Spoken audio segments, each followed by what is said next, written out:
choosing trees and shrubs, good bones for the garden. For the first half of this, I'm going to be talking about designing, because this is one of that series of designing, installing, and maintaining your landscape. So we'll be talking about design the first half, and then I'll go into some trees and shrubs that we use in those positions after. And I may not get to all of them if we don't have time, but at least they're on your list. And they do have the sizes on it as well. So, okay. So go first. Okay, so the goals tonight are to help homeowners who want to replace their landscapes imported from other lands with California native plants. And in doing so, you're supporting the preservation of birds, butterflies, bees, lizards, and native plants that depend on each other. And I'm sure I'm talking to the choir here, preaching to the choir. But anyway, it keeps the balance of nature between pests and beneficials naturally without pesticides, herbicides, and chemical fertilizers. So is this working well? Do you all hear me? Okay, good. Just shout if you don't. Well, sometimes I get away from here. Anyway, so it's one of 12 talks this year. So why native trees and shrubs? They connect us to our larger natural world, especially locally. And in the design process tonight that we're talking about, they preserve the shapes and textures of the garden all year, while many flowering plants go dormant or die back. And they're easy. They're easy to care for, unless you place them right above your patio and they have fruit dropping. Other than that, they're much easier than taking care of perennials, annuals, and lawns. So that's the intro. Okay, so what are good bones? Good bones, for those who aren't in the design field, are structural elements that form the outdoor rooms or define our garden spaces. And my emphasis in this particular talk is about making your habitat. You know, when you make your habitat for you, you'll also be making it for other critters. But most of the time we're talking about making habitat gardens for all the bees and the birds and all that kind of stuff. This time I'm talking mainly about making a habitat outside for you. So we're looking at these sort of garden rooms, kind of similar to house ceiling walls, you know, windows, doors, hallways, etc. But you're using plants and hard surfaces. And one thing that people don't think about when they're in the garden, they find out that they really like being in that garden. They don't realize why. It's mainly, I think, that we bring the garden spaces down to our human scale, and we feel like we're in the garden then. And that's the kind of garden or structure that I want to present here that you can make for yourself. You want to be in the garden, not just seeing the garden as a place where there's a whole lot of pretty flowers. That's nice. But to be comfortable in the garden, you need other things besides just this flat place and then these small garden flowers. So what you want is a comfortable sense of enclosure and intimacy mostly. So here's a picture of before on the left, before the bones have matured, and the one on the right. So which one do you think you'd be more comfortable in as a human being and at human scale? So that gives you the difference. And so I'm going to be talking about how to make the feeling of the one on the right. Okay, so first we're going to start with walls, which are basically hedges and borders, arches, entry shrubs, and then the hard surfaces, of course, concrete or stone walls, fences, dividers, and our buildings. Our house is actually one of the walls of your garden often. So here's an example of a wall of trees that screen the uphill neighborhood from this particular house. And then there's a mound in front, you can see on the right, with shrubs that kind of screen off the street with, cars coming down the street. And in the back wall of this garden is the house. But you can see how this kind of sets the house into the garden or into the landscape. And that's our other goal. And then look at the patio that's in front there. Oh, I guess I've got that in another section. I'll show you to you later. Okay, so ceilings, the trees, the arbors, and the vines. When you're out in the garden and you have the trees above you, the branches and so on, and it's a nice warm day, you want to be out during the daytime, you have trees above you that give you filtered light coming down. It's a much more comfortable situation. And it's also, this little place here is like a little park enclosure. It's an enclosure. And so I see this as a little room for us to go out and enjoy, have chairs and stuff. So we're making our habitat. And then the floors are the ground covers and the patios and paths. And places for the eyes to rest. This is another concept that I try to make sure in all my designs, that I have places for the eyes to rest that contrast with the busy, interesting areas. And it does a couple of things. It's less busy, less keeping your eye focused on it. But it also ties the other elements together, the floor and the ground covers. It's kind of pulls them all together, just like in the house, your carpeting as you're going through. It just kind of ties the rooms together. So here's the floors, hard and soft ground covers. And in this case, it looks like these are a yarrow lawn. And I'll show you actually a bigger picture of one of those. That's an alternative lawn that you don't have to mow so much, maybe twice a year. But one more example. Here's where I can show you really, here's where you have the lawn, which is the kind of the blank space where your eyes rest, compared to the colorful border that has lots of textures, lots of interesting different plants, different shapes, and so on. So your eye is always darting along, scanning, looking at all this different stuff. And then when your eyes go over to hit the lawn, there's a break. They don't have to be scanning. Naturally, it's a primitive reflex that when we come into something that has a lot of different things going on around it, we're scanning it all the time. We're always scanning it. It's almost like a defense mechanism or something. But anyway, the lawn gives you the rest. It's a nice open space. Now here's the other alternative lawn. This is the yarrow lawn that one of my clients has. They like it mowed, so they don't let the flowers come up. But normally we'd let the flowers come up for our bees and butterfly friends, and so that they can have these white flowers. You still can do that with a lawn, but then you mow after they're done and things are brown and seeds are gone or whatever. Then you can mow it down in the fall, and they will continue to spread sideways like this and fill in. So it does make a good lawn. This is yarrow, and you can see the contrast between that border there of their property. It really gives you the contrast. So contrast is important in our gardens. All right, so windows and doors. Sometimes people have, like at Philoloa, you'll see these big hedges, and then you'll have a cut door going through them. That's a really nice way to frame a pathway going through. So anyway, entry arches for our smaller gardens and openings and shrubs, they kind of guide you. That's where you go. That's your focus. You're looking for a focal point. And the views are also framed just by shrubs and trees. And then borders, if you want to define a path, definitely a wall or edge of garden room, borders of plants really help. And it's usually shrubs. It has to be something large. So here's an example. When you're looking out of this garden, you're looking into the outer world through your two, down your path there. Your eye comes right down the path and out. And if you're on the sidewalk, you're looking into the garden through that. It's almost like a window or a door. So that gives you that enclosure, that sense of enclosure. Now here's another where you have borders of the path. The path itself guides your eye right down to the focal point at the end, which is the house entry door. Guides you right to where you should be. But these borders here, they give you one other aspect. They give you a feeling that the house is in the landscape, and I'm going to go through the landscape. I'm going to go through the garden. Get the feeling that it's in the garden. So that's how you can use borders in a path and give yourself that definition. Definitions is something we do when we're defining paths, defining all pieces of the garden. Okay, so we'll go into some of the other design concepts that we always look at when we're doing a landscape design. Function is what you always start with first, and I'm sure a lot of you went to the concept class that Deva gave. And you're looking at where you want to screen, where you want borders, where you want paths, shade, energy conservation with trees overhead or whatever.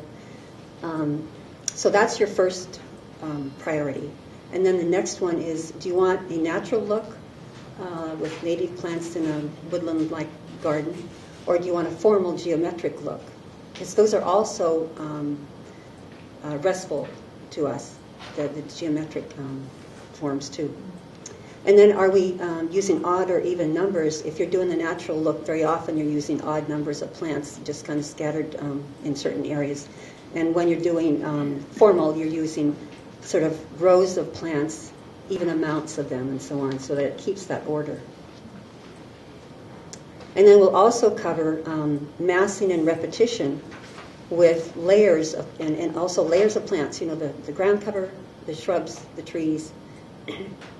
And then two other concepts, which are contrasts in shape, texture, and color that gives you interest. And last, harmonizing. And harmonizing, you're using similar shapes throughout the garden and similar colors, or one or the other tying the garden together. So we'll start with some examples here.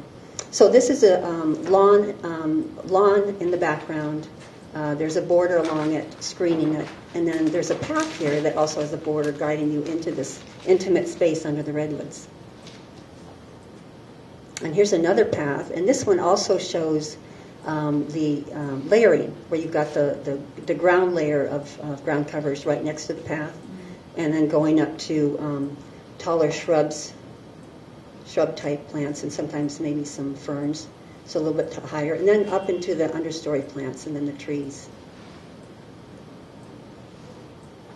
And here's a natural front yard garden. This one has paths sort of meandering through it too. And in the natural garden, you don't have to be so specific about how your paths go. I mean, they don't have to be measured exactly. You've got a lot of flow capability. So in this one, what they've done is they've done several things. On the right side, you can see that there's a border here, and then in front it lowers down toward the street here. And then they also have an accent plant right in the middle that kind of screens the house. And then the paths go around that and into the back. And on the left-hand side, you have masses of plants, and you have some masses over here that give it a nice, smoother definition. And then right out here toward the street, that's where they have all their little interesting different colored plants that come, that out in the sun. They come in at different seasons. And that happens with the back plants too, but the back plants give you a different structure. They give you another function. Now here's the formal geometric look. This is all circles and oblongs. And you can see on in the circle in the center, all the grasses are lined up in a circle around that, and then the drive that's totally round. And then when you're coming up the steps here, you have square or little oblong type beds, and each one of those, all the grasses are lined up there too, 3 in a row through these little spaces. And then here you see them; they're just marching right up the steps here. And so all of the area around the hardscape in this particular place is formal. But then you can see right beyond it, there's just big oak meadow. That's all an informal area. So you can combine them depending on where you are. Okay, so massing. When I'm talking about massing, is you're putting a lot of the same kind of plants together. And in this case, you're giving the feeling that you're sitting within this whole big mass of irises, native irises. And then there's some massing over here that gives you kind of a border. And the other thing that's nice about the massing is that when critters are coming or pollinators are coming to get pollen or nectar, they're looking for an efficient place to land and get a lot of it, not have to go, searching for it all through. So when you mass things and the bee comes in and sees the blue flower mass there, that's where he's going to stop, and a bunch of others are going to stop too, because it's very efficient to go from one to the other, not to have to use so much energy. So it helps them too. So here's repetition and contrast. In this one you have the contrast of all these kind of softer mounding shrubs all around with these spiky New Zealand flats. And you also have the contrast of this really dense, darker color of them against all the other lighter colors. So that's, you're repeating them throughout here, but you're also using them to contrast in the garden. And in the back you can see a mass of junipers, I think, that screen the garden. So there's all kinds of functions going on here with your plants. And then this big manzanita is also a screener, and this redbud over here is more of a upper structure, and I see it as more of a focal point in that garden. And that isn't really a garden, by the way. That's just a mock-up that I did for a garden. So here again is a formal, is kind of repetition of formal edge. So you can see the same plants repeated all the way in on both ends here. Now here's massing in a big way. But this really shows how efficient this would be for pollinators. Those are actually rosemary, and they bloom in the winter, but this could be salvias that bloom in the spring, or it could be a ceanothus in partial winter and partial spring. So you can use that kind of thing. And then you have another layer right above that, a mass of things that are probably going to bloom and have berries or something. And then, of course, then you have really mass, big massive stuff. I mean, I can't illustrate this better than this slide.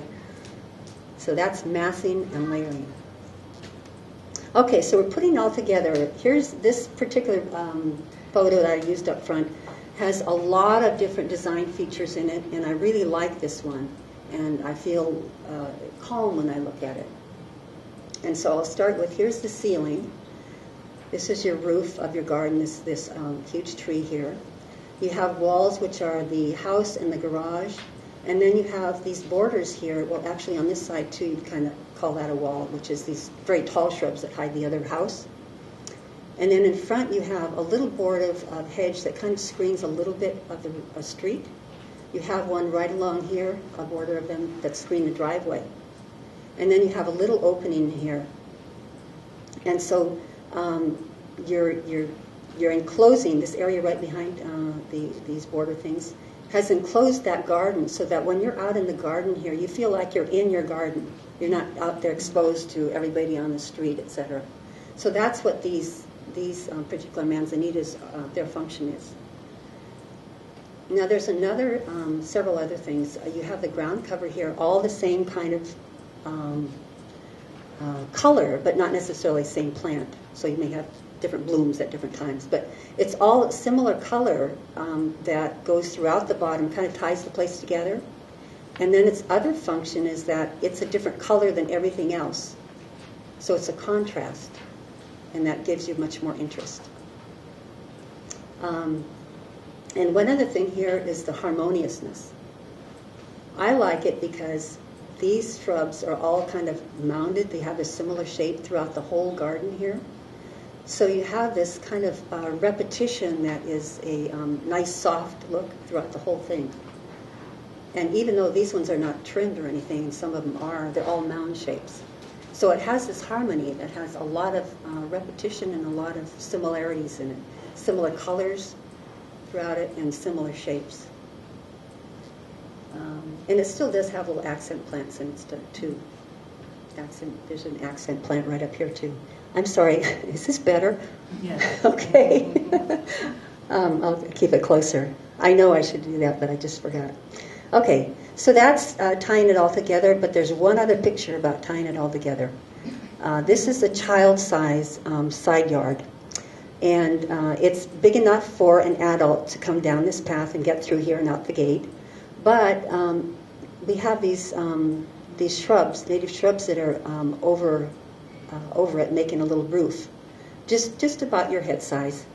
And for a child, that is perfect. It's a smaller room. They're much more comfortable in that.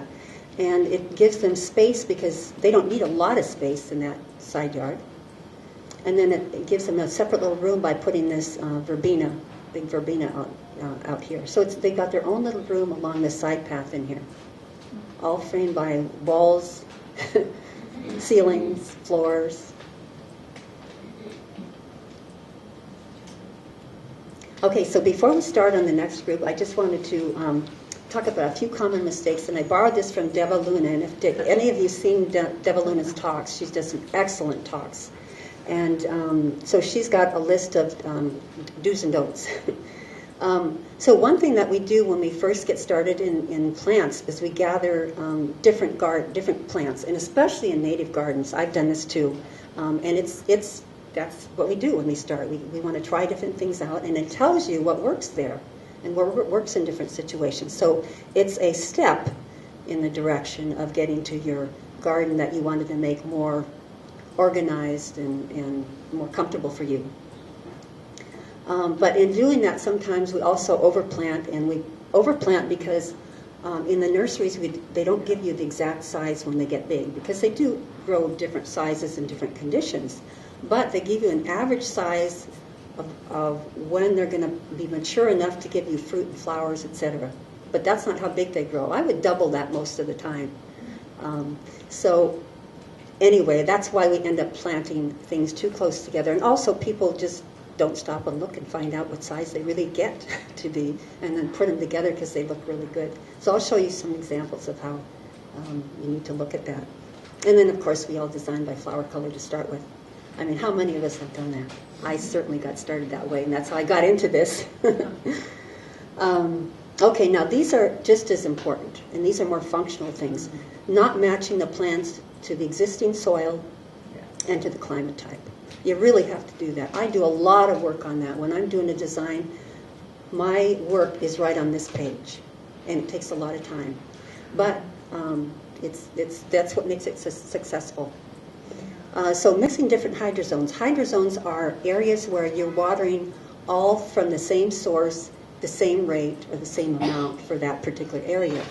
So you want all your plants in that hydrozone to be needing the same amount of water, the same type, like low water or medium water. So you want them to have the same type of water requirement, so that you can efficiently water and not drown some and then starve others, and waste water. So that's very helpful. And the last thing is mistake is not maintaining plants. That really can make a really messy garden if you just leave it all year and things get falling down in the winter time, and a lot of things are getting too heavy, and you just don't thin them out or shape them once in a while. And this is really important for the curb appeal, front yard curb appeal more. So anyway, there are a couple times that make it easy for natives, in that a lot of our natives that have bloomed through the spring or heavy blooming period, they're going dormant in the summertime. So maybe in August. Then if you're trimming back in August after the seeds are done, whatever, you trim them back in August, and you can get a much neater garden then, so that when you come home, you can have something that's more, organized. And then the next time that you need to do any work is again in the winter time, and that's really weeding. So actually, you're cutting down a lot of your care of your garden. You're not mowing every week. You're not cutting perennials back all the time. But if you pay attention to these 2 periods of time, you'll probably be able to keep your garden pretty much neat and under control, if that's what you want to do. Habitat gardens are kind of messy, but even those can be neatened up. Okay, so here's just the brief steps in design. First, you're going to figure out your function, which we talked about, where you're going to lay out paths, mounds, raised beds, etc.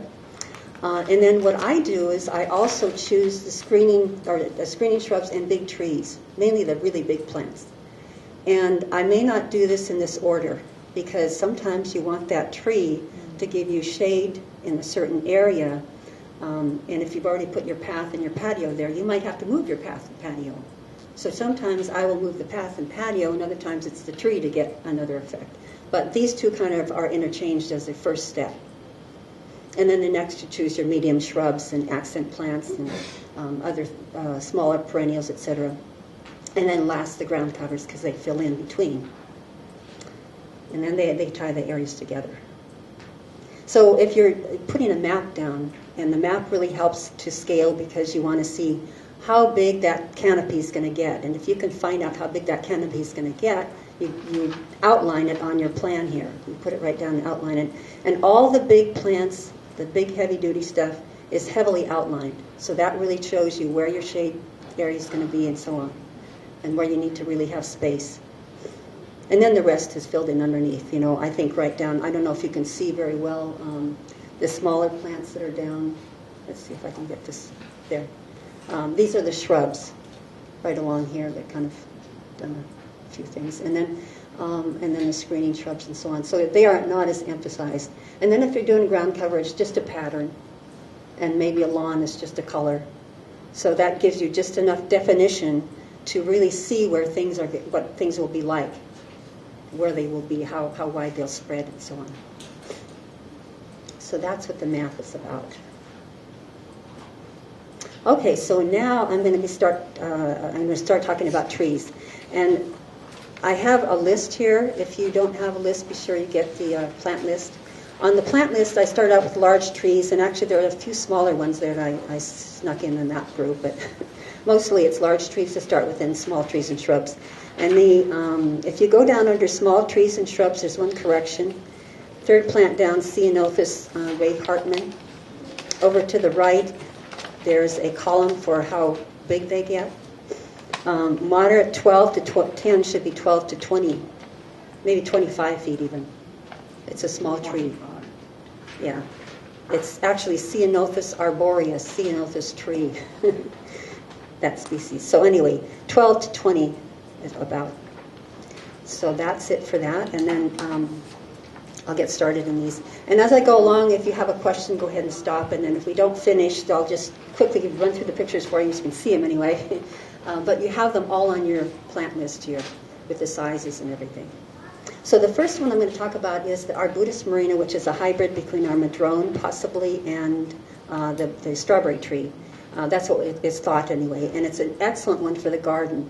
It tolerates our garden conditions a lot better than a madrone ever would. The madrone really needs to be up in the drainage hillsides. Anyway, some of us are lucky, but most of us are not using it. So anyway, it has this beautiful bark and spreads about 40 feet by 40 feet. And when we first get it, it's about this big next to this house, so you can see that just kind of screens the front.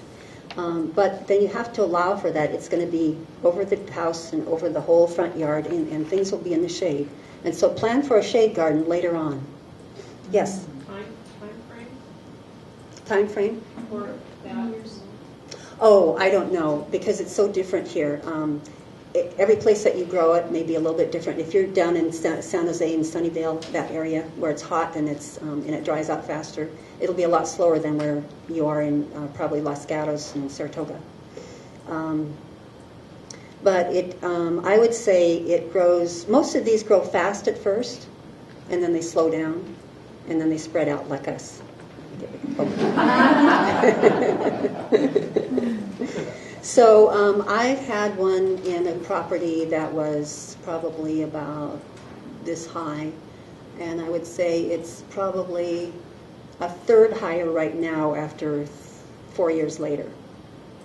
So, that's quite a bit of growth in a short time. But just know that almost all of them grow fast to start with, so you get some growth on there to start with, and then it really slows down later. Oh, okay. So here's the berries. If you're familiar with the strawberry tree, you've got these yellow berries, and then they turn red later, and then you've got red, yellow berries on the same tree. And then in the fall, they start putting on these beautiful pink urn clusters. So you've got all three on them. And then that goes through the winter, and the berries get eaten.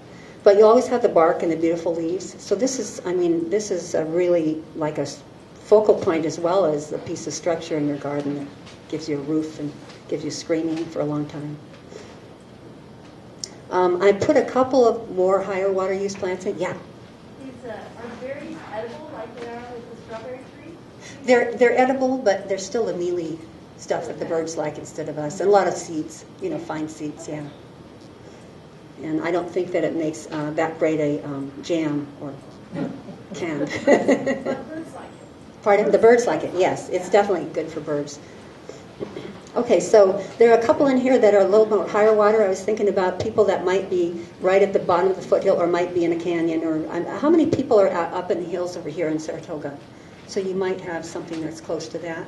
But, of course, at the bottom of every hill, there's a lot more water all year long than there is the rest of the flat area or further up. And these trees would do good in that situation. I wanted to show you the difference between the small, this is a tree at the edge of a street, and that's when it's young. And then, of course, then leaves get like this. But this is a bigger one. This one's out in a park light setting. And so you can see on here they get quite large, 30 to 50 feet. And then this is it in the fall. They also go dormant in the wintertime. But in the spring, this is what you get. Red new leaves, beautiful blossoms, and then the leaves turn darker and become dark green in the summertime, and then you have these nice seed clusters on it. So most of the year, this is really a beautiful tree. And so if you have a more riparian type water situation, that they will do well. Barry Coate actually said they'd make good street trees, but really street trees where there's a lot of lawn. Pardon? They can be messy. Yes, right. There's a lot of the flower droppings and that kind of stuff too. Yeah. The Acer circinatum is one that people are using sometimes in gardens here, and it makes a nice little shrub here, sort of like a regular maple, Japanese maple type shape. But if it's in the forest, it's really a vine, like going up through the trees. And you see here, its flowers on the left are really kind of pretty too. But the leaves are the thing that we really like it for. Okay, so now back to the drier plants. This is California buckeye, and it's got interest all year long, and I'll show you several summer dormant situations that are really pretty. But it starts out with this lovely leaf, and then gets the white candles on, and then opens the blossoms. They're fragrant. A lot of them are fragrant. And bees and everything really love it, except the honeybees. It's a little too toxic for them. So here's the shape of the bark and everything, and the trunks. And you can see a lot of this in the summertime. And I'm not sure if I moved that other slide forward. Yeah, here's the other one. This is in the summertime in a garden that it's not watered in that particular section. And so it dropped all its leaves, but you see it has Christmas balls on it. These are the fruit, and then when they open, you have the great big mahogany seeds. So I kind of like it. It kind of picks up the gray of the wall in this one. So to me, it's kind of sculptural in that garden. Now here's another one that can be used a little bit more up here. It's from the Southern California. And this reminds me a little bit of our podocarpus FernPines. It's not ours, but I mean it's from another area. It has that look a little bit. But it also can look a little bit like a redwood. And Barry Coate has suggested that this is a good substitute for the redwoods because it doesn't take as much water. And it still has that tall, slender look. And it's evergreen. And it's kind of ferny-leafed. It also sheds its bark, and it has beautiful flowers in the spring. They have an orange center. These are just starting out. But you can see the leaves there, very fern-like. So I really like this one, and it's great. You can have it up against a house. The thing you have to remember is that with like redwoods in this one, they have a lot of leaf dropping all year. They're evergreens. And you really need to leave that there because that's what's refertilizing it. And anytime you have a big tree and you have a lot of leaf-dropping oaks and whatever, you really need to leave some mulch there, in fact, most of the mulch there, from their leaves because that's what the critters in the soil break it down in and refeed the soil again, the minerals it's already pulled out. And if you keep blowing those away and blowing those away, you're kind of starving them after a while. And you're also depleting the soil. Pinus sabiniana is a really big foothill pine, but it's very open and airy. And also, I bring it up just because you can plant bulbs and all kinds of flowering things in the spring for winter and spring under it, because it's open and you got sun all the way to the ground. It's very light, dappled sun. But if you like a pine in a certain area too, it's good. But just remember, they're big trees. So in our smaller gardens, they may not work as well, but if you have a bigger open space, these certainly are good options. And this is our coast live oak, and you see there's two different colors here. That's because in spring, this one on the left has got these flowers, And it gives it with a light green, this kind of yellow green look. And then here's the other one just starting, and its leaves are more hardened off. And then, of course, this is what we like about it, its shape. Very contorted and beautiful. You need to give these space. I can't emphasize that enough. That they need to have their drop-ins, but you don't want to have this right over your driveway and over your house where all the leaf droppings all the time, because some of them are kind of prickly, and they also you'd be cleaning up all the time, and you don't appreciate as much then. It really is a great tree. You can have it close to your house. I just wanted to show you can. This is a really steep roof, so the leaves and stuff will come off of it, but it doesn't lift the concrete and soil anything like a redwood or amber, liquid amber, those kind of trees, the ones that have surface rooting. So closer to the house will be okay on the ground anyway. And so here's the duff, the kind of look you have when you have that all the mulch, and it really is kind of attractive if you appreciate that that's a nice textured ground under it. This one got scored up there by somebody not taking the those ties off when they first plant them. Isn't that awful? And then here's the Quercus lobata, the big valley oak with the lobe leaves, and in wintertime. So similar shape, we're really enjoying them for that. And then the redwoods. I've just put this in here just because, even though I don't use it in the flatlands, because you can't get enough water for them here, and they grow up and get really spindly on the top and look kind of sick. This is what they should look like. So in a healthy area where they get 40 inches or more, which is we only get 20 inches on this area here, but up in the mountains or over to the other side where they get 40 inches, 60 inches or rain, or just get maybe 20 inches plus 20 inches of fog, they're going to do great, and they do like moisture in the air. So to get that understory under it like that, you need to have that kind of condition. So I just don't plant them over here. California Bay Laurel, this one does well here, though, in a lot of places. It is one that likes a little bit of water. It's at the bottom of hills, and it does really good creekside, but it also is up on the hills, and it does well up on the hills, too. But anyway, it has this beautiful flowers and this olive-like fruit. But you need space. You need space for them. They do get bigger. Actually, in gardens, they say they get to about 30 feet, whereas 100 feet wide and big in nature. So now we're going into the smaller trees and shrubs. That can be your focal points in your shrub, hedges and other things. So anyway, the first one is a manzanita, one of our favorite plants with that beautiful bark. And it's a winter blooming plant, so that most of them are anyway. They have those white urns, and Dr. Hurd has really pure white urns.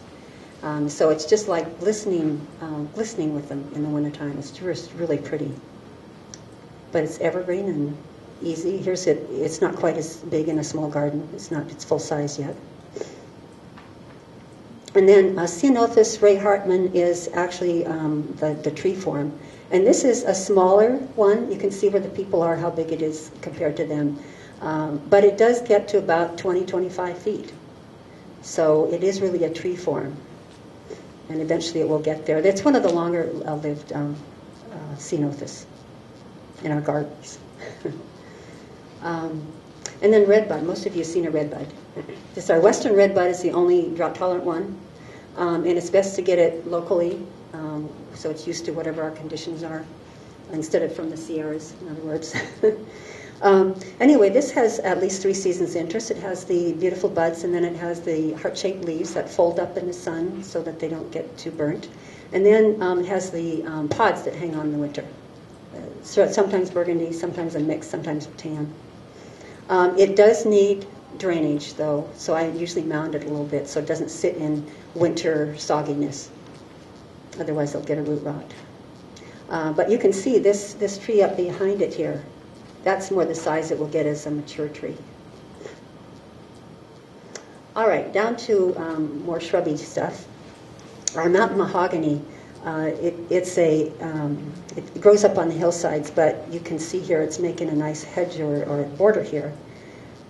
But these are the things we like it for: the flowers and these seed plumes that when they're in the sun, they're just so bright. They're fun because they're all curly. It's just like seeing a little kind of a fun Dr. Seuss plant. Now, Caerulea, this is another one we like because of its plumes, which actually are strings of bells. They almost are like one bell coming out of the other. It's a more coastal plant, but we've been planting it here on north and west sides of houses, and it's done really well there. And sometimes people are espaliering it against the house as well. It's very open. The leaves are sort of oak-like in a way. It's got these red stems, so you can kind of flatten it because it's so open like that. And then in the spring you'll have these just drapes of white. And these are the males. All the males have the long plumes, and that's pretty much what's available most of the time in the trade. You have to go to native plant nurseries, I think, to get any females. Now here's another large screening shrub tree. Prunus licifolia leonii is the Catalina cherry, which is more of a 45-foot tree when it gets watered.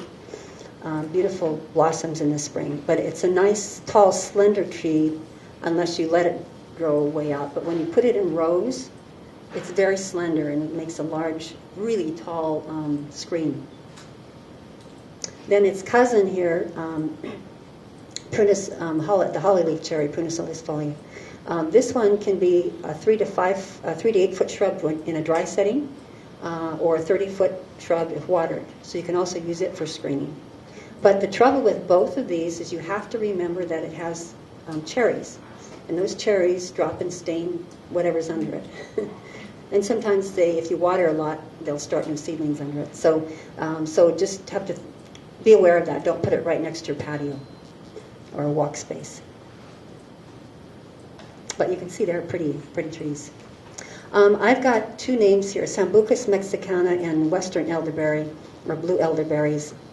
The Sambucus mexicana really is a different species a little bit, or a different variety, I guess, of our local Western elderberry. It has the red bark, and you see here how nicely that contrasts with the wall. It has the same white blossoms, or creamy blossoms, and then these blue berries. So you can see, well, you can't see them very well in this, huh? Anyway, the blueberries clusters, and then those leaves make it a nice drapey type shrub. And it grows very fast, extremely fast. And it has multiple stems. And so if you want to have a tree, you cut it down. You cut all the other stems out and let that one go way up. But it can be cut back a lot. So, here's the actual name, Sambucus caerulea. Which is the blue elderberry. Okay, Rus ovata, the sugar bush, that's the one that we use in the hot area here. And it's got these beautiful little sugary blossoms that you can dip in water and sweeten it. But it's always a neat shrub. Leaves are like this all the time. And it's a nice rounded shrub. Gets maybe 10 feet though, so it's a big shrub. And it has a cousin that has, on the coast, the Rus integrifolia. The leaves are slightly bit different, a little more serrated. The other one, they're smooth-edged.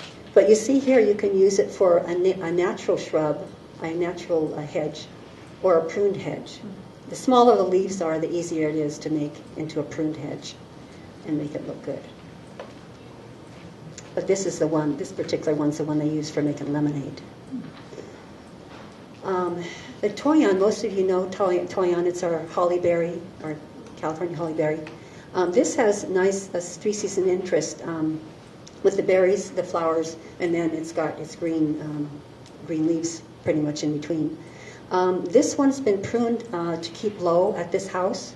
Normally they can get up to be 25 foot. They take in a garden setting, they'll take a lot of pruning, they'll take more water, they'll look a lot better with some water than they do out in a total dry area.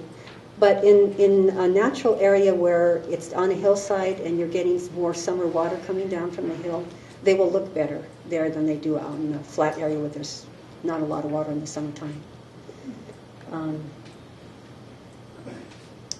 And this is its blossoms. When the blossoms come out in spring, they're just really beautiful. These are really kind of fuzzy up there for some reason. So here's the berries, and it has two varieties. There's one that's now in the trade that's gold something. Anybody remember? Davis Gold, yes. Thank you. And in this particular garden, they put the two together, and I thought it was really stunning. So I wanted to show you that. Okay, so smaller shrubs now. Arbutus is manzanita. It's the dense flora, many flowers in the wintertime. Howard McMinn, it's the one that's most tolerant of our garden and most tolerant of our pruning. So you'll see it in gardens a lot. But it still has all that beautiful interest of bark and so on. And here's one I added, Calycanthus occidentalis spice bush. This is one that you can put beside the water, beside your lawn if you're watering a lot, or you have an area that you water frequently, because it really is a stream-side, a riparian plant. But it has, just because of it tolerating this water, I put that in here, because there are people who are going to have lawns and want to put it in there. But anyway, it has beautiful flowers and is a very nice, neat-looking shrub. And it does kind of smell like, somebody said wine barrels, I guess. The fragrance of the blossom. The leaves have a different fragrance, I think. Here's another manzanita, Pajaro manzanita, that looks like it has flowers in summer sometimes because these, or in the spring, these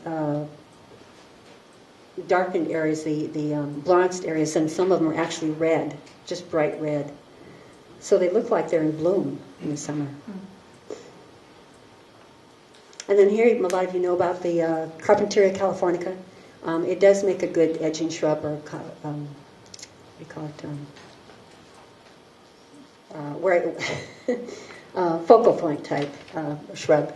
It does lose, when it's in a dry area, the bottom leaves get brown, and people tend to pull those off. If it's in a more watered area, and it does take a little bit more water. It's not really a drought-tolerant one. It does maybe water. But this is where I think it gets enough water, gets a little bit of shade, and they have not pruned it back. So we don't see it this way as much here. I think this is just a little bit more moist area toward the coast. But you can see it really is beautiful. Okay, Ceanothus Tillman Park. This is a part shade Ceanothus that is a very low mounding one. So if you wanted it just to be, small enough to just look over, this is a nice plant. It's all the Ceanothus are evergreen pretty much, and it's really cobalt blue. I don't think you see that in the screen here. It's deep cobalt blue, and it's a very easy plant. You don't have to water, but if you do water Ceanothus, it keeps them well hydrated by just a spray on top of them. You don't have to have it going down into the soil. And here's the one most people have seen in the gardens for a long time. The powder blue Carmel creeper, Ceanothus. And that takes part shade too, and it can be in a watered garden. Now, Ceanothus concha is a taller, 7 to 8 foot, really cobalt blue shrub that kind of makes a big fountain. And it takes garden tolerant water too. But it can be dry. It's just that it's a little bit more sparse when it's dry. And just wanted to point out that in the Ceanothus, when they start to, in June, yellow their leaves and drop them, that's when they're going into changing their leaves out to the summer leaves.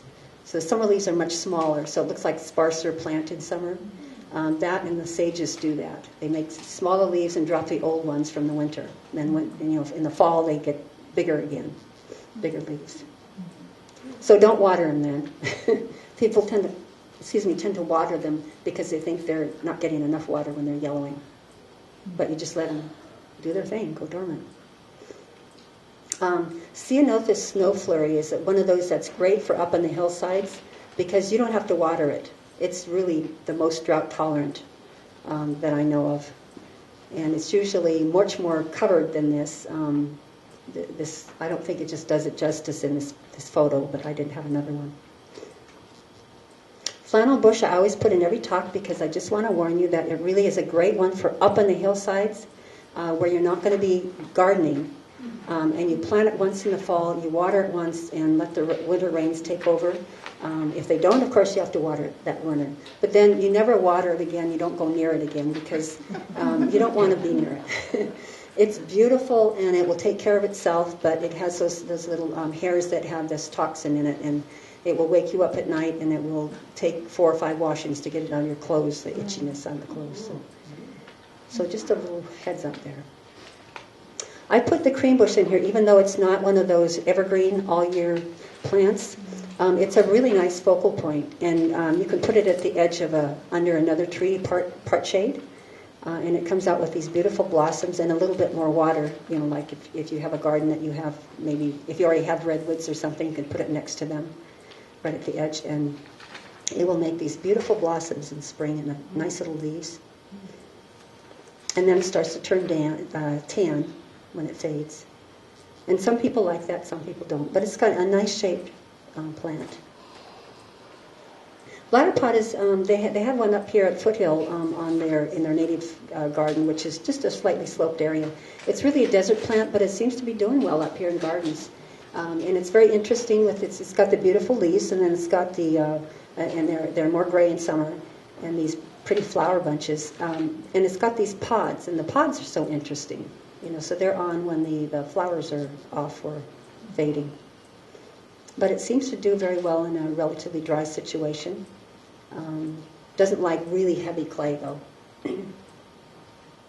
Now, Mahonia piñata is one that tolerates a little bit more heat sun than a lot of the regular Oregon grapes. And does have the same yellow flowers and blue grape-like fruits that are tart. But that's a nice little narrow plant, relatively narrow plant, in a part shaded area if you wanted her. Okay, America californica, I put this one in even though it's really a redwood community plant, which is the coast and the moisture area. But a few places on our hills here it's done okay, and a few places where people have put it on the north side of their house, it's done okay. And on the freeway, I've seen it doing sort of a scrawny look after it's done its first blooming, and then it blooms again further out in the stem, and it kind of hangs over like that. It doesn't look nice like this, so it really does need the water and the moisture in the air. So, and these are all the different names that come up, and we think Morella californica is the current name. Is that right? Okay, thanks. I have to rely on Jeff here. And then here's its sort of tree form, and you can see how nice it looks when it's in a more moist area. There are people using it for a screen and for a hedge. It is really attractive. It is just a very attractive plant. So here, right down here in Mountain View, this is a picture of our Ridley sanguineum, our currant, our native currant, next to the Carpenteria. And it really is stunning in the spring, because most of them are just covered with blossoms. And they give the hummingbirds and bees a start. Eve case coffee berries are one of the most frequent ones used from the trade. But coffee berries, all different coffee berries, do really well in most gardens with a little bit of drainage. And this is the springtime flowers. They're green. And then this is what it looks like out of that season. But after the flowers are done, then it has these little green berries that turn red in summer, and then by fall they're black, and they're the size of a coffee berry. They look like one, and the birds love them. So they're great habitat. And also great places for birds to hide, too. So I think we're almost to the last one here. Salvia clevelandia I put in here because it's kind of like a subshrub. It's like sort of like a perennial, sort of like a shrub. But it's big. And it's glorious, and it's fragrant, and and it provides a lot of habitat and a lot of food for birds and bees and everything. But it also has the seeds for the birds. After these tiers of pom-poms are done, then you have these tiers of seed pods that are brown. So it has another interesting period. And then you can cut them back after all of that's done and the birds have used them. You just cut it all back to, it has to be greenery down there. Or you cut it back to. But then then in the fall it puts on its bigger leaves. And so it starts to look like a regular shrub through the winter time. And then summertime, smaller leaves. So is that, yeah, that's the last one. So I just want to mention a couple books that help with designing. The Designing California Native Gardens, The Plant Community Approach to Artful Ecological Gardens is a book that that talks about designing in plant communities, using all the plants that grow together naturally, have the same requirements and so on. And Allery Middlebrook has done a lot of these gardens. She wrote this book along with Glenn Cater. And so it's great for designing. But then if you need something to look up a plant and find out all of its habitat needs and what it looks like and all that, then the next two books are probably easier for that. And these are both by the authors at the bottom here from Santa Barbara Botanical Garden. And they're very well illustrated, as well as they have a lot of information in them. So I think that's the end here. So Thank you. Thank you.